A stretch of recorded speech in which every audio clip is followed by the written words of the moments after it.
I wrote down a quote that I pulled from something you were saying on Instagram. It's pain isn't the enemy, it's information. And I think that's really good. And I think it's a good insight. However, I am curious of how people can identify maybe a range of tolerable or acceptable pain. I guess what I'm saying is how for the hard-headed people like me that are like, no, this is just information. I need to, and then I just keep going and going and going. And then all of a sudden it's like too much. How do we know the difference between pain that is saying, hey, stop, rest, and pain that is saying, hey, there's a dysfunction, let's work around it or through it, or just, I guess even the best way to explain this to the average person listening, the average trainer, even that, like, if we're training somebody and we don't do the rehab, at what point do we refer out to people like you, Mhm. knowing that pain is information doesn't mean they need to go see a specialist right away, but sometimes that's exactly what it means. Dude, that is the question, man. That is the question. And the real truth is there is no way to know. And because it's such a subjective and individual thing for everybody.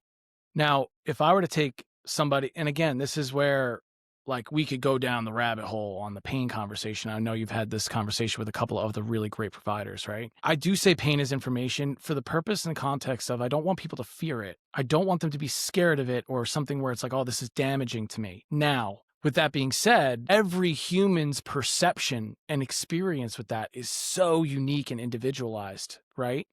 So the way I frame this, here's another reframe that I try to give to people. It's like if you're standing on train tracks and there's a freight train coming and that train is out in the distance, but you could kind of hear it and you can see the headlight out in the distance. But what happens to the sound of that horn as it gets closer? It gets louder and louder and louder and louder and louder. At what point do you as an individual say, get the fuck out the track and jump off? Again, I'm the guy who's like running across the street when I have the freaking light, the green light. You know what I mean? Like I got the walk sign and I'm like wiggling where I'm walking because I don't want to hold anybody up, right? But the truth is some people wait until the fucking thing is on top of them before they learn to jump.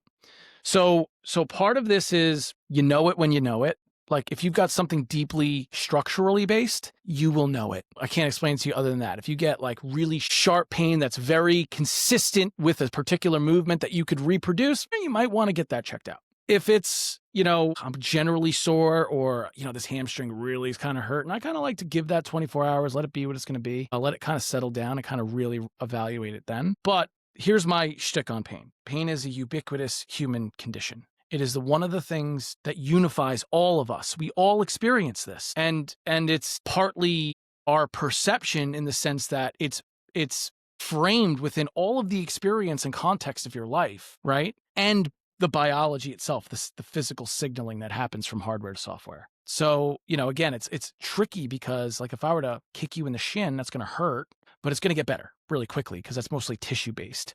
For the people that we're talking about who are in chronic pain, right? That's kind of more what we would consider top down or brain based, meaning that all of the available information in that person's lived experience is saying fucking danger. And a lot of people feel the freight train on them kind of when it's too late or like you're really far down and now you have to really overhaul a lot of things to kind of bring the system down into a state of safety.